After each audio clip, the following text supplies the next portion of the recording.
Root CM की जिद्दी secretary part 18।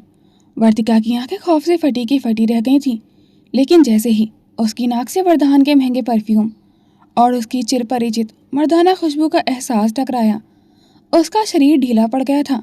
अंधेरे में वरदान की लाल आंखें दबे हुए जुनून की आग की तरह सुलग रही थीं। वरदान के हाथ का स्पर्श पाते ही वर्तिका की आंखों से गर्म आंसू बह निकले और सीधे उसकी हथेलियों पर गिरने लगे थे।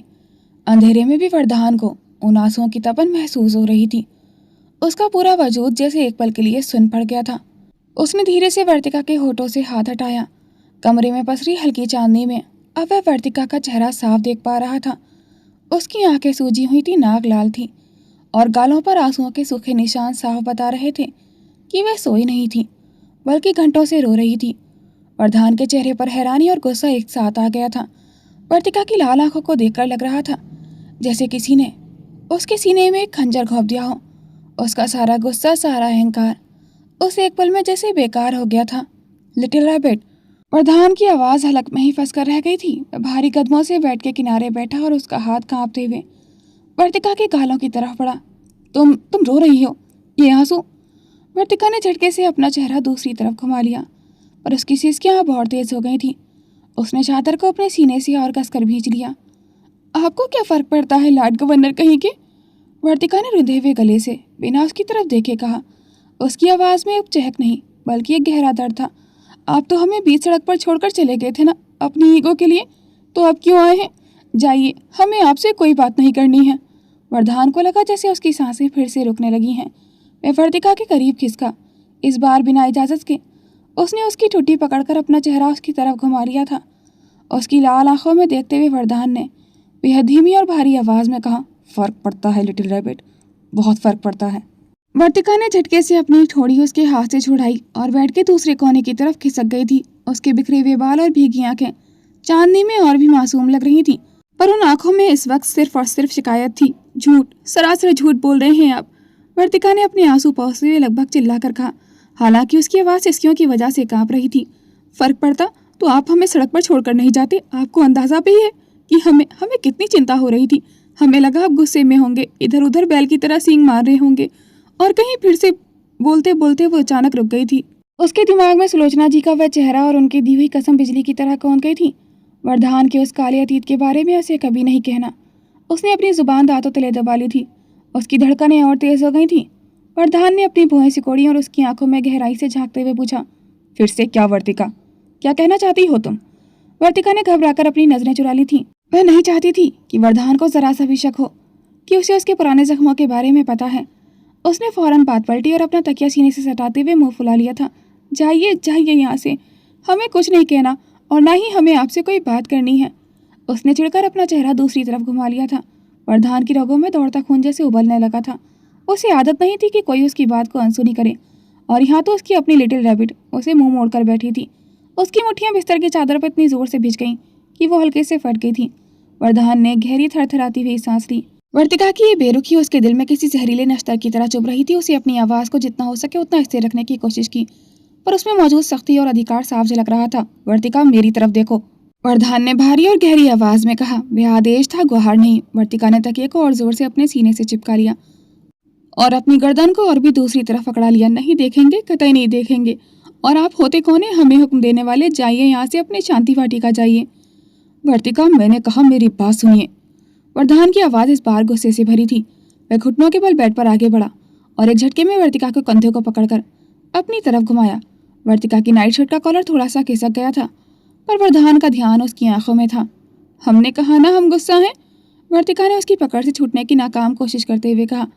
उसकी आवाज़ डर कम और जिद ज़्यादा थी। इतनी मुश्किल से तो आप रस्म के लिए माने थे, और आपके उस बेमौसम गुस्से ने हमारी पूरी रस्म खराब कर दी। माँ पापा के सामने हमें झूठ बोलना पड़ा था, और अब आप चाहते हैं कि हम आपको देखते ही मुस्कुराहटें बिखेरें। हम कोई आपकी असर वाली सेक्रेटरी नहीं है अब। वर्तिका की आंखों से एक बागी आंसू फिर से लौटकर वरदान की कलाई पर जा गिरा था। वर्तिका की आंखों से गिरा वह गर्म आंसू वरदान की कलाई पर क्या गिरा, जैसे उसकी रगों में दौड़ता लावा और उबलने लगा था। वह वर्तिका के आंसू बर्दाश्त नहीं कर पाता था। उसने अपनी पकड़ ढीली करने के बजाय और मजबूत कर ली थी। वरदान ने वर्तिका को झटके से अपनी ओर खींचा, जिससे उसका चेहरा वरदान के चेहरे के बिल्कुल करीब आ गया था। उनके बीच अब फासला नाम मात्र का था। वह उसे चोट पहुंचाना नहीं चाहता था, लेकिन उसे खोने का डर उससे क्या क्या करवा रहा था, यह वह खुद भी नहीं समझ पा रहा था। वर्तिका ने विरोध में अपना हाथ उसके सीने पर रखकर उसे पीछे धकेलना चाहा, पर वरदान की सांसें वर्तिका के चेहरे पर दहकते अंगारे की तरह महसूस हो रही थीं। वर्तिका ने उसके सीने पर हाथ टिकाकर उसे पीछे धकेलने की पूरी कोशिश की, लेकिन वरदान किसी चट्टान की तरह अडिग था। उसके सीने की धड़कनें वर्तिका की हथेलियों के नीचे एक बेकाबू युद्ध की तरह चल रही थीं। छोड़िए हमें, आप बहुत बुरे हैं सर, वर्तिका ने सिसकते हुए कहा। उसकी आवाज़ अब कमज़ोर पड़ने लगी थी। वरदान ने जवाब नहीं दिया। उसने अपनी एक हथेली वर्तिका की कमर के पीछे टिकाई और उसे अपनी ओर इतना करीब खींच लिया कि उनके जिस्मों के बीच की हवा भी जैसे खत्म हो गई थी। तुम्हें सच में लगता है मैं तुम्हें छोड़कर जा सकता हूँ? वरदान की आवाज़ अब भारी और मखमली थी। उसकी नज़रें वर्तिका के कांपते हुए गुलाबी लबों पर ठहर गई थीं। तुम मेरी रूह की वो जंजीर हो लिटिल रैबिट, जिसे मैं चाहकर भी नहीं तोड़ सकता। वर्तिका ने विरोध में अपना सिर हिलाना चाहा। झूठ, सब झूठ। पर इससे पहले कि वे अपना वाक्य पूरा कर पाती, वरदान का संयम पूरी तरह टूट गया था। उसने एक झटके में वर्तिका के चेहरे को अपने दोनों हाथों के प्याले में भरा और उसके होठों पर अपने होठ रख दिए थे। वर्तिका की सिसकियां उसके मुंह में ही दबकर रह गई थीं। पहले तो वर्तिका के हाथ उसके सीने को धकेलते रहे, लेकिन जैसे ही वरदान के लबों ने उसके होठों के किनारों को छुआ, वर्तिका के शरीर की सारी अकड़न पिघल कर बह गई थी। वरदान का केस गहरा और जिद से भरा होता गया था। उसकी पकड़ वर्तिका की गर्दन के पीछे और बालों में कस गई थी, जैसे वह उसे खुद में जज्ब कर लेना चाहता हो। वर्तिका के हाथ, जो अब तक विरोध कर रहे थे, धीरे धीरे वरदान के कदमों में फिसलते हुए उसकी गर्दन के पीछे जा टिके थे और उसकी शर्ट के कॉलर को मजबूती से भींच लिया था।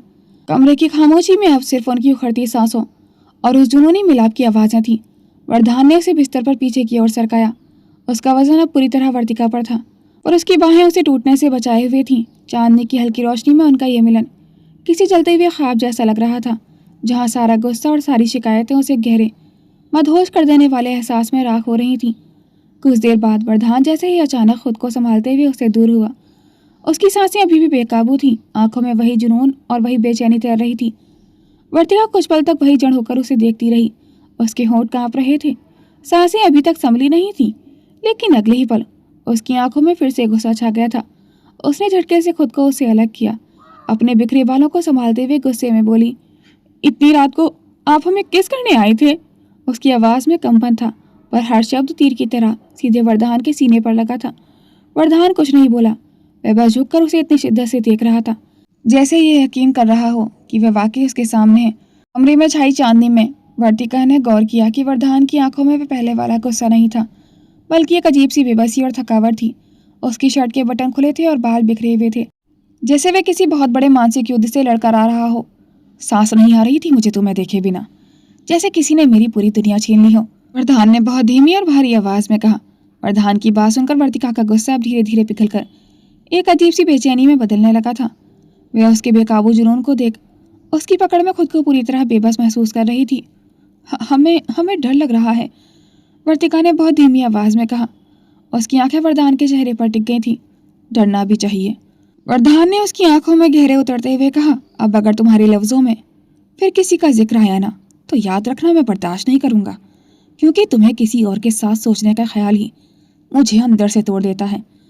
और वरदान सिंह शेखावत अपनी हदों को तोड़ना बहुत अच्छे से जानता है।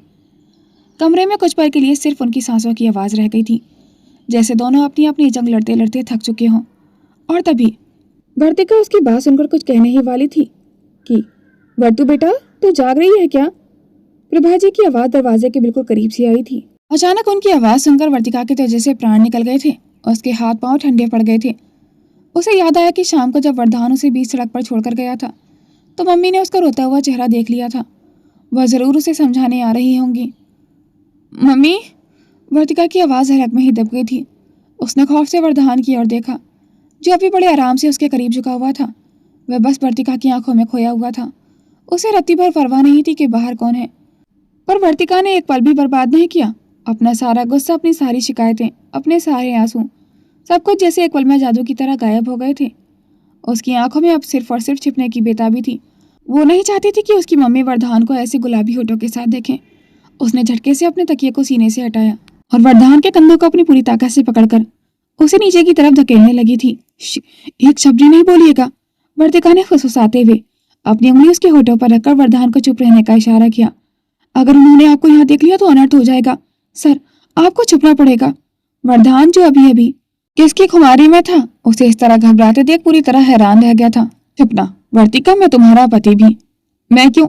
इससे पहले कि वह अपना वाक्य पूरा कर पाता, वर्तिका ने आओ देखा न था उसका हाथ पकड़ा और उसे बिस्तर से नीचे खींच लिया था।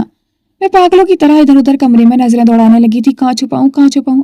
अलमारी नहीं, मम्मी कपड़े निकालने के लिए उसे खोल सकती हैं। बाथरूम नहीं, वह साफ करने आ सकती हैं।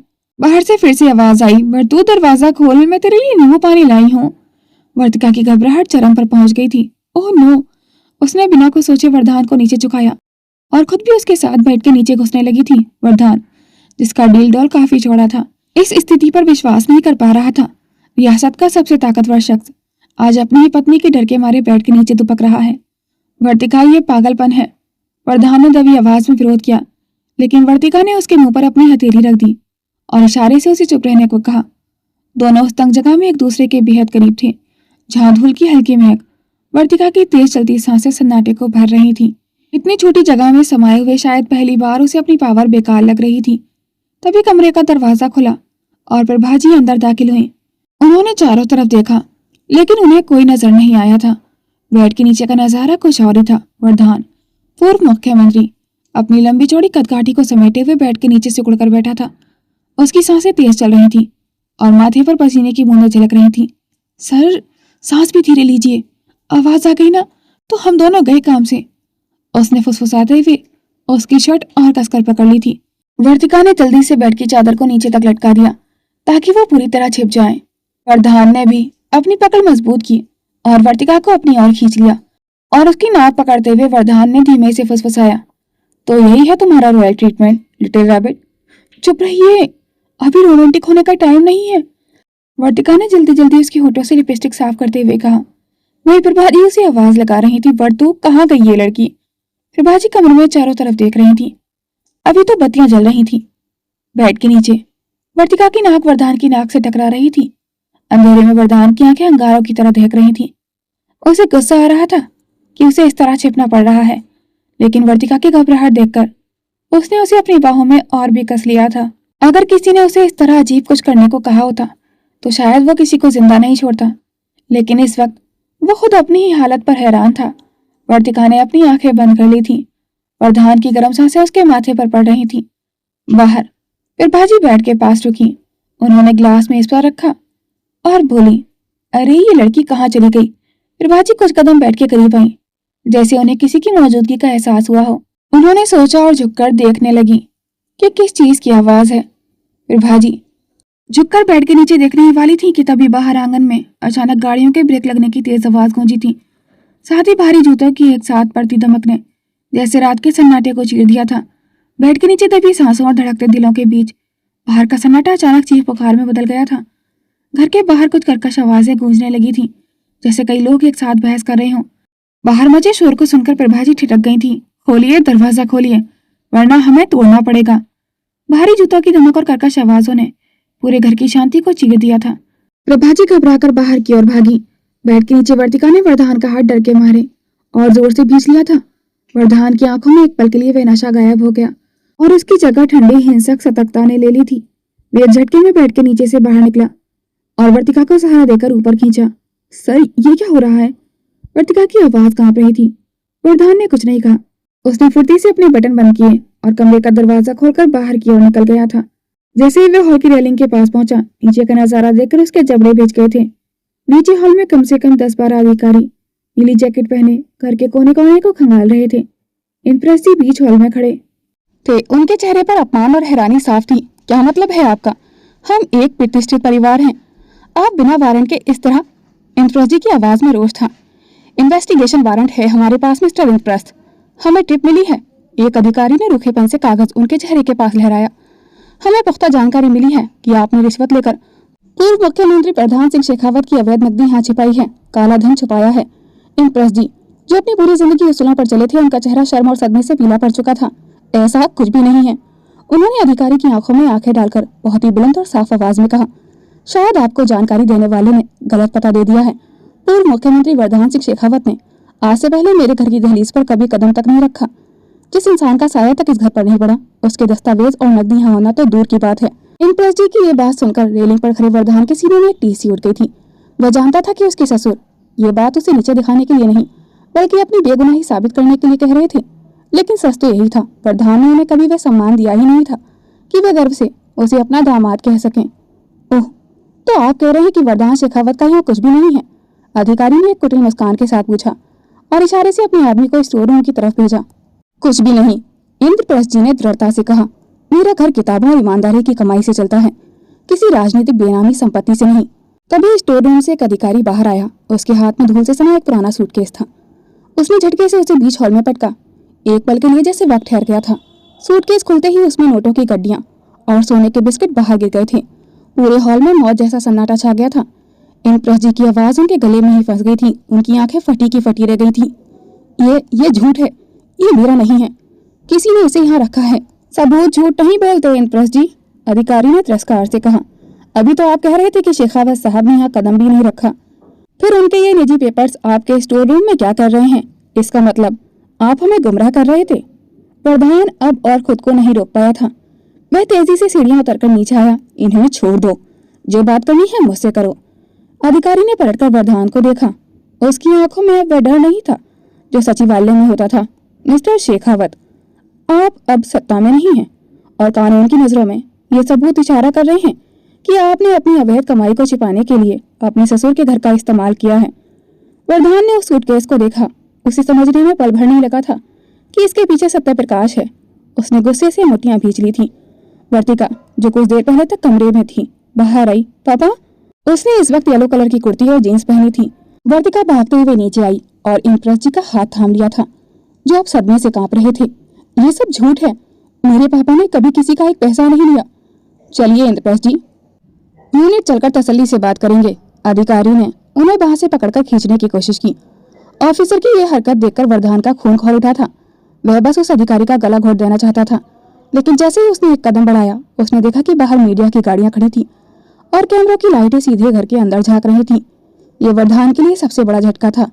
अगर वह आज अपनी गुंडागर्दी या पावर दिखाता तो कल की हेडलाइन होती, पूर्व सीएम ने अपने ससुर के काले धन को बचाने के लिए कानून की अवहेलना की। सत्य प्रकाश ने उसे ऐसी जगह घिरा था जहां वरदान के हाथ बंधे हुए थे। वह समझ गया था ये छापा इंद्रप्रस्थ जी पर नहीं, उसकी इज्जत पर है। तभी हॉल के बीचों बीच खड़े अधिकारी ने इंद्रप्रस्थ जी का कॉलर पकड़ने की कोशिश की।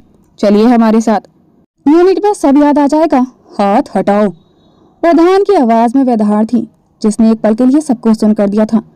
वह नीचे उतरा, उसकी आंखें लाल थीं। मिस्टर शेखावत, आप हमें नहीं रोक सकते, हमारे पास ऊपर से ऑर्डर है।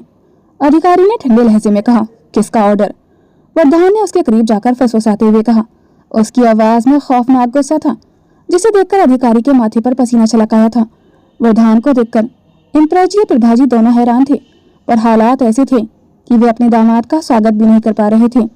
पापा, आप कहीं नहीं जाएंगे। सर, कुछ करिए ना, आप तो इतने ताकतवर हैं, ये लोग पापा को कैसे ले जा सकते हैं? वर्तिका की वो उम्मीद भरी आंखें वरदान को अंदर तक काट रही थी। उसे पहली बार अपनी ताकत का खोखलापन महसूस हुआ था। वह समझ गया था कि सत्ता छोड़ना उसकी सबसे बड़ी गलती थी। सत्य प्रकाश ने उसे निहत्था करके मैदान में उतारा था। आज पहली बार वरदान सिंह शेखावत को अपनी हार का डर नहीं था। डर था तो सिर्फ इस बात का कि अगर उसने आज कुछ नहीं किया तो वह सब कुछ खो देगा जो उसने कभी अपना माना ही नहीं था। वरदान की रगों में दौड़ता खून जैसे उबलते लावे में बदल चुका था। उसने एक झटके में उस अधिकारी का कॉलर पकड़ा और उसे इतनी जोर से पीछे धकेला कि वह सोफे से जा टकराया था। हॉल में मौजूद बाकी सिपाही सतर्क हो गए थे और अपनी बंदूकों पर हाथ रख लिया था, पर वरदान की आंखों में मौत का वह सन्नाटा था जिसे देखकर किसी की भी हिम्मत आगे बढ़ने की नहीं हुई थी। मेरे घर में मेरे ससुर जी पर हाथ डालने की जुर्रत भी मत करना। वरदान की आवाज हॉल की दीवारों से टकराकर गूंजी। उसने झटके से अपनी जेब से फोन निकाला। उसकी उंगलियां तेजी से स्क्रीन पर चली। उसे पता था कि इस चक्रव्यूह को तोड़ने के लिए सिर्फ एक ही चाबी है, कानून। उसने सीधे चीफ जस्टिस को पर्सनल नंबर मिलाया। फोन की घंटियां बज रही थी और हर घंटी के साथ वरदान के सब्र का बांध टूट रहा था। तीसरी बेल पर फोन उठा। हेलो जस्टिस चड्डा, मैं वरदान सिंह शेखावत बात कर रहा हूँ। मुझे अभी के अभी एक स्पेशल बेल ऑर्डर चाहिए। मेरे परिवार को बिना किसी ठोस सबूत के फंसाया जा रहा है। वरदान ने अधिकार और हड़बड़ी के मिश्रण के साथ कहा था। दूसरी तरफ से आई आवाज ने वरदान के पैरों तले की जमीन खिसका दी थी। Mister Shekhawat, I am sorry, मैं इस वक्त दिल्ली में नहीं हूँ और अगले 2 दिन कोर्ट की छुट्टियां हैं और मैं एक इंटरनेशनल कॉन्फ्रेंस के लिए देश से बाहर हूँ। मेरी गैर मौजूदगी में रजिस्ट्रार ही कुछ कर सकते हैं, लेकिन प्रक्रिया में समय लगेगा। वर्धान ने दांत पीसे।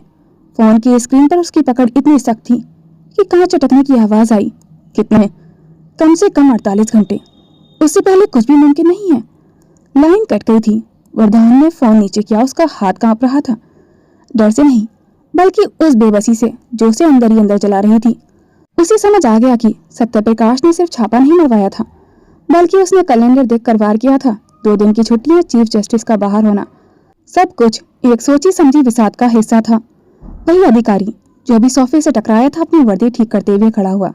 उसके चेहरे पर अब एक कुटिल आत्मविश्वास था। वह समझ गया था कि वर्धान का आखिरी पत्ता भी कट चुका है। लगता है कानून ने भी आज आपसे मुंह मोड़ लिया है सर, अधिकारी ने व्यंग्य से कहा। अब प्लीज सरकारी काम में बाधा मत डालिए, हमें ऊपर से सख्त हिदायत है। इंद्रप्रस्थ जी चलिए। इंद्रप्रस्थ जी ने अपनी बेटी वर्तिका की तरफ देखा, जो बदहवास होकर उन्हें पकड़े हुए थी। उन्होंने धीरे से वर्तिका के हाथ हटाए और वर्धान की ओर देखा। उनकी आंखों में शिकायत नहीं थी, बस एक गहरी उदासी थी। वर्धान बेटा, रहने दीजिए, कानून को अपना काम करने दो। अगर सच मेरे साथ है तो मुझे डरने की जरूरत नहीं, इंद्रप्रस्थ जी ने धीमी आवाज में कहा। पर उनके शब्दों में उनकी टूटी हुई गरिमा साफ महसूस हो रही थी। अधिकारी ने इंद्रप्रस्थ जी को बांह से पकड़ा और धकेलते हुए दरवाजे की तरफ ले जाने लगा था। पापा नहीं, पापा! वर्तिका जमीन पर गिर पड़ी और उनके पीछे रहने लगी थी। उसकी चीखें वर्धान के सीने में हजारों सुइयां चुभो रही थी। वर्धान वहीं खड़ा रहा। उसकी आंखों के सामने उसके ससुर को अपराधी की तरह ले जाया जा रहा था। आज वर्धान सिंह शेखावत के पास करोड़ों की दौलत थी, रसूख था, पर वह अपनी बीवी के आंसुओं को और अपने ससुर की इज्जत को उस दरवाजे से बाहर जाने से रोक नहीं पा रहा था। ये गलती, वर्धान ने खुद से बुदबुदाया। उसकी आवाज खौफनाक हद तक शांत हो गई थी। सत्ता छोड़ना मेरी सबसे बड़ी गलती थी, लेकिन याद रखना सत्यप्रकाश, अब इस कुर्सी पर खून की होली खेली जाएगी। वहीं दूसरी ओर इन सबसे बेखबर आस्था विज्ञान के साथ 4th फ्लोर की सीढ़ियों पर बैठकर वर्धान के बाहर आने का इंतजार कर रही थी। काम की थकान और बातों के बाद आस्था की आंख खुली तो उसे एहसास हुआ कि उसका सिर किसी बहुत ही आरामदायक चीज पर टिका है। उसने धीरे से अपनी पलकें झपकाईं और देखा कि वह अभिज्ञान के कंधे पर सिर रखकर बड़ी बेफिक्री से सो रही थी। अभिज्ञान का सिर दीवार से टिका था और वह भी गहरी नींद में था। बल्ब की हल्की रोशनी में अभिज्ञान का चेहरा बहुत शांत और मासूम लग रहा था। आस्था उसे एकटक देखती रही। उसके मन में बीती घंटों की बातें और वर्तिका के कहे शब्द घूमने लगे थे। उसने मन ही मन सोचा, वर्तिका गलत नहीं कहती, इन्हें तो सच में मिल्क पाउडर ही होना चाहिए था। कितने सॉफ्ट हार्टेड हैं ये, ऊपर से सख्त दिखने की कितनी भी कोशिश कर लें, पर अंदर से बिल्कुल मखमली हैं। वह मंत्र मुग्ध सी उसके चेहरे को बहुत करीब से निहारने लगी थी। उसकी नजरें अभिज्ञान के चेहरे के हर नक्श को पढ़ रही थी। वह इतनी खो गई थी कि उसे समय का अंदाजा ही नहीं रहा। तभी अभिज्ञान ने हल्की सी हरकत की और उसकी आंखें खुल गई थी। आस्था के चेहरे का रंग उड़ गया था। जैसे ही उसने देखा कि अभिज्ञान उसे ही देख रहा है, वो जोर का झटका खाकर घबराहट में पीछे हटी। वो मैं, तुम जाग गए? उसने हकलाते हुए कहा। उसका चेहरा शर्म से लाल हो चुका था। अभिज्ञान ने अपनी गर्दन को थोड़ा स्ट्रेच किया और एक शरारती मुस्कुराहट के साथ उसे देखा। क्या हुआ आस्था? चेहरे की सॉफ्टनेस चेक कर रही थी या ये देख रही थी कि मैं कितना गुड लुकिंग हूँ? आस्था हकलाते हुए बोली। नहीं, वो तो बस मक्खी बैठी थी। अभिज्ञान हल्का सा हंसा। मक्खी? या तो मेरी जासूसी कर रही थी? वैसे घंटा भर मेरा कंधा इस्तेमाल करने का किराया लगेगा। अभिज्ञान की किराए वाली बात सुनकर आस्था की धड़कनें एक पल के लिए थम गई थी। उसने अपनी बड़ी बड़ी आंखों से उसे देखा और हैरानी से पूछा कि कितना किराया लगेगा? अभिज्ञान ने अपनी एक भौं ऊपर उठाई और चेहरे पर वही कातिलाना शरारती मुस्कुराहट लाते हुए धीरे से उसकी तरफ झुका। उसकी आवाज सोने की वजह से थोड़ी भारी और गहरी लग रही थी। वह हंसते हुए बोला, ज्यादा कुछ नहीं, बस हर रात 1 घंटे बात करनी है आपसे। सोच रहे हैं आपकी दोस्त तो नहीं मिली, आपका क्या ख्याल है हमारे बारे में? फैसला आपका है आस्था। अभिज्ञान की बात ने आस्था के होश उड़ा दिए थे। उसका चेहरा शर्म के मारे किसी टमाटर जैसा लाल हो गया था। उसे अपनी सांसें तेज महसूस होने लगी थी। उसे समझ ही नहीं आया कि इस मिल्क पाउडर जैसे दिखने वाले शख्स के पास इतने तीखे शब्द कहाँ से आए। वे घबराहट में तुरंत अपनी जगह से उठी और अपना दुपट्टा संभालते हुए पीछे की तरफ भागने लगी। सीढ़ियों पर चढ़ते हुए उसने मुड़कर देखा और जोर से चिल्लाई, सोचकर बताऊंगी, अभी अभी मुझे जाना है। अभिज्ञान वहीं बैठा उसे भागते हुए देख रहा था। और उसके होठों पर एक सुकून भरी मुस्कान थी। उसे पता था कि आस्था की ये घबराहट ही उसके दिल का रास्ता है। वहीं दूसरी तरफ वर्धान का चेहरा पूरी तरह बदल चुका था। उसकी आंखों में वह नशा या खुमारी नहीं थी, बल्कि एक ऐसी ठंडी आग थी जो सामने आने वाली हर चीज को राख कर देने वाली थी। उसने वर्तिका को जमीन से उठाकर सोफे पर बिठाया, उसके माथे को चूमा और बिना एक शब्द बोले घर से बाहर निकल गया था। वर्धान अपनी रेंज रोवर में सवार हुआ। गाड़ी की रफ्तार उसकी धड़कनों की तरह तेज थी। उसने स्टीयरिंग पर अपनी पकड़ इतनी मजबूत कर रखी थी कि उसके पोर सफेद पड़ गए थे। उसने एक नंबर डायल किया, मदन, मुझे अगले 10 मिनट में सत्यप्रकाश की लोकेशन चाहिए, और सुनो, कोई गलती नहीं होनी चाहिए। उधर मदन, जो अभी भी वर्धान के लिए काम कर रहा था, वर्धान की आवाज सुनते ही पत्थर जैसा सख्त हो गया था। उसने तुरंत अपने लैपटॉप पर उंगलियां चलाई और बोला, सर, वह अभी अपने निजी फार्म हाउस पर विजय उत्सव मना रहा है। सुरक्षा कड़ी है। सुरक्षा? आज उसे मेरे हाथों से कोई नहीं बचा सकता। वर्धान ने फोन फेंका और गाड़ी का रुख शहर के बाहर की ओर मोड़ दिया था। वर्तिका की भीगी आंखें जैसे उसके सीने में कहीं अटक गई थी। उसके अंदर अब सिर्फ एक ही आवाज गूंज रही थी, वर्तिका की सिसकियां और इंद्रप्रस्थ जी का झुकता हुआ सर। और हर गूंज के साथ उसके अंदर का इंसान और खतरनाक होता जा रहा था। और अगले ही पल उसकी गाड़ी शहर की सड़कों को चीरती हुई सीधा अपने शिकार की तरफ बढ़ रही थी। वहीं शहर से दूर एक आलीशान फार्म हाउस में सत्यप्रकाश अपने हाथ में स्कॉच का गिलास लिए बालकनी में खड़ा था। उसके चेहरे पर एक कुटिल मुस्कान थी। इंद्रप्रस्थ जी की इज्जत नीलाम कर दी, वर्धान का गुरूर तोड़ दिया। अब बस उस मेडिकल रिपोर्ट का तमाशा करना बाकी है। अभी वो अपने फैसले पर खुश हो ही रहे थे कि तभी फार्म हाउस के लोहे के भारी दरवाजे को किसी ने टक्कर मारकर खोल दिया था। तेज रोशनी वाली हेडलाइट्स में सत्यप्रकाश की आंखों को चौंधिया दिया था। वर्धान की गाड़ी तेज रफ्तार से अंदर घुसी और सीधे फाउंटेन से टकराकर रुक गई थी। वर्धान गाड़ी से उतरा। उसके हर कदम के साथ जैसे जमीन भी कांप रही थी। उसके हाथ में कोई हथियार नहीं था, पर उसकी शख्सियत ही इस वक्त सबसे बड़ा हथियार थी। गार्ड्स उसे रोकने के लिए दौड़े, पर वर्धान ने पहले गार्ड के जबड़े पर ऐसा वार किया कि वह वहीं ढेर हो गया था। एक पल के लिए गार्ड सिसके, जैसे सामने इंसान नहीं तूफान खड़ा हो। उसने दूसरे की गर्दन पकड़ी और उसे दीवार से दे मारा था। सत्यप्रकाश! वर्धान की दहाड़ पूरे फार्म हाउस में गूंज रही थी। वर्धान की दहाड़ सुनकर सत्यप्रकाश के चेहरे पर ना तो कोई शिकन आई और ना ही कोई डर। इसके उलट उसके होठों पर एक ऐसी मुस्कान फैल गई थी जैसे वह ऐसी पल का इंतजार कर रहा हो। उसने स्कॉच का ग्लास रेलिंग पर टिकाया और धीमी आवाज में बुदबुदाया, स्वागत है टाइगर, शिकार खुद चलकर जाल में आ गया है। सत्यप्रकाश ने बालकनी से मुड़कर अपने कमरे के अंदर देखा। वहां बेड पर एक 28-29 साल की बेहद खूबसूरत लड़की अर्धनग्न हालत में चादर लपेटे बैठी थी। दरवाजा टूटने की आवाज और वर्धान की दहाड़ ने उसके होश उड़ा दिए थे। वह कांपते हुए बेड के कोने में सिमट गई थी। सत्य, कौन है ये शोर कैसा?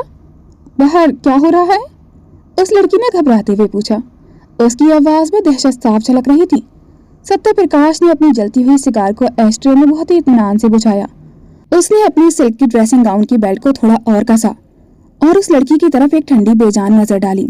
कोई नहीं है डार्लिंग, बस एक घायल शेर है जो अपनी हार का मातम मनाने आया है। सत्यप्रकाश ने शांति से कहा, तुम अंदर ही रहो, मैं जरा अपने भतीजे को तमीज सिखा कर आता हूँ। सत्यप्रकाश कमरे से बाहर निकले और धीरे धीरे सीढ़ियां उतरकर बाहर आ गया था। नीचे का नजारा खौफनाक था। वर्धान ने 2 और गार्ड्स को जमीन चाटने पर मजबूर कर दिया था। उसके कपड़े धूल और खून से सने थे, लेकिन उसकी आंखों में जो ज्वाला थी उसने पूरे फार्म हाउस के तापमान को जैसे बढ़ा दिया था। अरे, इतना उतावलापन वर्धान? सत्यप्रकाश ने ऊपर से ही ताली बजाते हुए कहा। मैंने सोचा था तुम ससुराल में बैठकर अपने ससुर की विदाई पर आंसू बहा रहे होगे, पर तुम तो यहाँ मुझसे मिलने चले आए।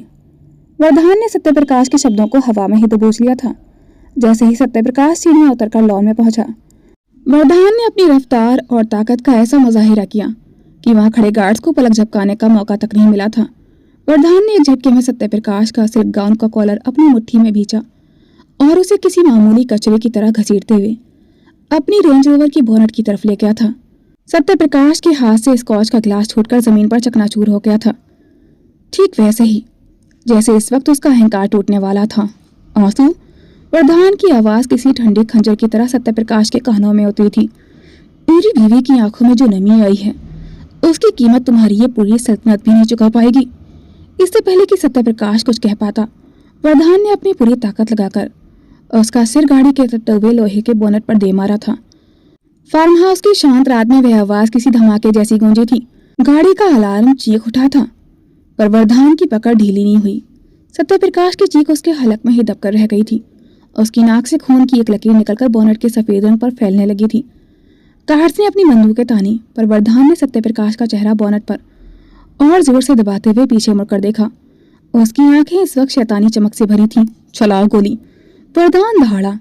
एक भी गोली चली तो तुम्हारे साहब का भेजा इस गाड़ी के इंजन पर बिखरा हुआ मिलेगा। वरदान ने सत्यप्रकाश के बाल पकड़े और उसका चेहरा जबरदस्ती ऊपर उठाया। सत्यप्रकाश की आंखें धुंधली हो रही थीं। चेहरे पर फैली हुई विजेता वाली मुस्कान अब दर्द और खौफ के मलबे में दब चुकी थी। तुम पागल हो गए हो वरदान, कानून तुम्हें छोड़ेगा नहीं, सत्यप्रकाश ने लड़खड़ाती आवाज में कहा। वरदान उसके चेहरे की ओर करीब झुका। उसका डोमिनेटिंग और खौफनाक रूप अब पूरी तरह से बाहर आ चुका था। कानून, वरदान ने एक ठंडी हंसी हंसते हुए कहा। जो कानून मेरे ससुर को आधी रात को घर से उठा सकता है, वह कानून आज रात सो रहा है चाचा जी। और जब कानून सोता है तो वरदान सिंह शेखावत का इंसाफ शुरू होता है। उसने सत्यप्रकाश का सिर एक बार फिर बोनट पर पटका। इस बार बोनट में एक हल्का सा गड्ढा पड़ गया था। वो सूटकेस किसने रखा? इंद्रप्रस्थ जी के घर पर वो दस्तावेज कहाँ से आए? जवाब दो, वरना आज तुम्हारी ये विजय उत्सव की रात आखिरी रात बन जाएगी। सत्यप्रकाश ने ऊपर खिड़की की तरफ बेबसी से देखा, जहाँ वह लड़की खड़ी ये खौफनाक मंजर देख रही थी। वरदान ने उसकी नजर का पीछा किया, फिर एक कुटिल मुस्कान के साथ कहा, उसे मत देखो, वह तुम्हें नहीं बचाएगी। अब सिर्फ एक ही चीज तुम्हें बचा सकती है, वो सच जो तुम अभी उगलोगे। सत्यप्रकाश की सांसें बुरी तरह उखड़ चुकी थी। उसका शरीर कांप रहा था, लेकिन उसकी आंखों में अभी भी पूरी तरह हार नहीं आई थी, बल्कि वहां एक अजीब सा डर और चालाकी एक साथ तैर रही थी। उसने खून से सने होठों पर जीभ फेरी और हंसने की कोशिश की। तुम्हें लगता है ये सब मैंने किया है? प्रधान की पकड़ उसके बालों पर और कस गई थी। मुझे नहीं लगता, मुझे यकीन है। उसकी आवाज बर्फ जैसी ठंडी थी। तो फिर तुम उतने समझदार नहीं रहे जितना मैं समझता था, सत्यप्रकाश ने उसकी आंखों में देखते हुए कहा। प्रधान की वो हल्की सी सिकुड़ी। सीधा मुद्दे पर आओ सत्यप्रकाश। सत्यप्रकाश ने हल्का सा सिर उठाने की कोशिश की, लेकिन वरदान ने उसे फिर से दबा दिया था। सत्यप्रकाश जी की जान पर बन गई थी। फिर भी उन्होंने कुटिल मुस्कान के साथ कहा, भतीजे, इतनी रात को अपने ससुर की जमानत मांगने आई हो तो थोड़ी तो तमीज दिखाओ। वरदान गुस्से में उसके करीब झुक गया था। दोनों के बीच हवा में नफरत का जहर खुला था। वरदान ने बहुत ही शांत लेकिन डरावनी आवाज में कहा, जमानत बुज़दिल मांगते हैं, मैं आपसे सौदा करने नहीं, आपकी तबाही की तारीख लिखने आया हूँ। सत्यप्रकाश हंसा। तबाही? तुम्हारी जेब में तो अभी 1 रुपया भी नहीं बचा होगा। इनकम टैक्स ने सब सील कर दिया है। तुम अब एक सड़क छाप एमएलए हो। वरदान ने अपनी जेब से एक पेन ड्राइव निकाली और उसे सत्यप्रकाश की आंखों के सामने लहराया। ये क्या है जानते हो? आपके पिछले 10 सालों के वो काले चिट्ठे जिन्हें आपने स्विस बैंक के लॉकर में छिपाया था। आपने सोचा था कि आप मेरे ससुर को फंसाएंगे, पर आप भूल गए हैं कि सचिवालय का सर्वर आज भी मेरे इशारों पर चलता है। सत्यप्रकाश के चेहरे का रंग उड़ गया था। ये झूठ है। झूठ दस्तावेज नहीं बोलते चाचा जी। वरदान ने वही शब्द दोहराए जो ऑफिसर ने इंद्रप्रस्थ जी से कहे थे। अगर अगले 1 घंटे में इंद्रप्रस्थ जी ससम्मान घर नहीं पहुंचे तो ये डेटा सीधे सीबीआई हेडक्वार्टर और न्यूज चैनलों पर होगा। आपकी मुख्यमंत्री की कुर्सी तो जाएगी ही, आपकी बाकी की जिंदगी जेल की कालकोठरी में बीतेगी। वरदान ने सत्यप्रकाश के करीब झुककर उसके कान में फुसफुसाया, मेरी बीवी के आंसू बहुत महंगे हैं, अब इसकी कीमत आप चुकाएंगे।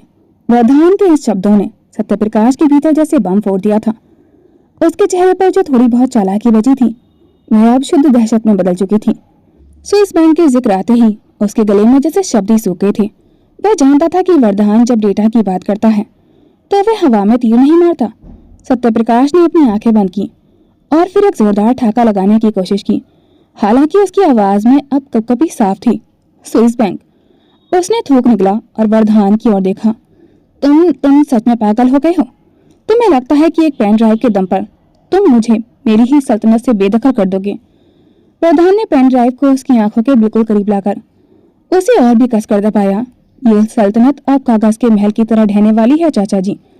मैंने कहा था ना, घड़ी की सुइयां टिक टिक कर रही हैं। आपके पास सिर्फ 60 मिनट हैं। 60 मिनट में या तो मेरे ससुर अपने घर की दहलीज पार करेंगे या आप जेल की। वर्धान ने उसे झटके से बोनट से उठाया और किसी फटे हुए बोरे की तरह जमीन पर फेंक दिया था। सत्यप्रकाश जमीन पर गिरते ही दर्द से करा उठा था, लेकिन उसकी आंखों में अब भी एक अजीब सी चमक लौट आई थी, जैसे वह अभी भी खेल खत्म नहीं मान रहा हो। वर्धान मुड़ा। उसकी चाल धीमी थी लेकिन खतरनाक थी। उसकी मुट्ठियां अभी भींची हुई थी और आंखों में वही ठंडी आग जल रही थी। वह बस एक कदम ही आगे बढ़ा था कि थाक। लोहे की भारी रॉड उसके सिर पर पूरी ताकत से आकर लगी थी। एक पल, बस एक पल के लिए वक्त जैसे थमसा गया था। वर्धान का शरीर हल्का सा लड़खड़ाया। उसकी आंखों के सामने अंधेरा छाने लगा था। उसने धीरे धीरे पलट कर देखा। वहां 4-5 हट्टे कट्टे गुंडे थे, हाथों में लोहे की रॉड्स, आंखों में बेरहमी। उनमें से एक ने तिरछी मुस्कान के साथ कहा, शेर अकेला आ गया। ये भूल गया कि जंगल अब उसका नहीं रहा। वर्धान अभी संभल पाता, उससे पहले ही दूसरा वार। लोहे की रॉड सीधे उसके सिर के पिछले हिस्से पर जा लगी थी।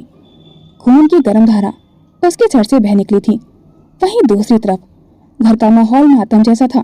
वर्तिका सोफे पर बैठी अपनी माँ प्रभाजी का हाथ थामे उन्हें ढांढस बांधने की कोशिश कर रही थी, जो रह रहकर सुबक रही थी। अचानक वर्तिका का शरीर एक अजीब सी सिरन से कांप उठा था। उसने अपना हाथ अपने सीने पर रख लिया। उसे महसूस हुआ जैसे उसके दिल की धड़कनें किसी ने मुट्ठी में भींच ली हो। एक ऐसी तड़प, एक ऐसा दर्द, जैसे कोई उसकी जान शरीर से खींच रहा हो। वर्तिका के गले से एक दबी हुई चीख निकली। आस्था जो पास ही खड़ी थी तुरंत दौड़कर उसके पास आई। वर्तिका, क्या हुआ? तुम ठीक तो हो? उसने घबराकर वर्तिका के कंधे पकड़े। वर्तिका का चेहरा सफेद पड़ चुका था और माथे पर पसीने की बूंदें चमकने लगी थी। उसकी आंखें डबडबा गई थी। आस्था, बहुत घबराहट हो रही है। ऐसा लग रहा है जैसे जैसे कुछ बहुत बुरा होने वाला है। मेरा दिल फटा जा रहा है। मुझे सांस नहीं आ रही। वर्तिका की आवाज में एक रूह कांपा देने वाली दहशत थी। तो भी कंटिन्यूड। दोस्तों, मैं जानती हूँ अगर एक दिन भी स्टोरी अपलोड नहीं होती तो आपको अच्छा नहीं लगता, लेकिन आप ही की तरह हमारी भी फैमिलीज हैं, उसमें फंक्शंस भी होते हैं, फेस्टिवल्स भी होते हैं, घर में बहुत सारा काम भी होता है, जिस वजह से कभी कभी एपिसोड रेडी नहीं हो पाता। इसका मतलब ये तो नहीं कि हम डिसरिस्पेक्ट डिजर्व करते हैं। उम्मीद है आगे से आप लोग समझेंगे। ज्यादातर मेरे व्यूवर्स ऐसे नहीं हैं, लेकिन कुछ लोग ऐसे हैं जो बहुत बुरी तरीके से हट कर जाते हैं। वैसे आज का पार्ट आपको कैसा लगा? कमेंट सेक्शन में अपनी राय जरूर शेयर कीजिएगा। Thanks for watching. Please like, comment and share this video. Don't forget to subscribe my YouTube channel for more interesting videos.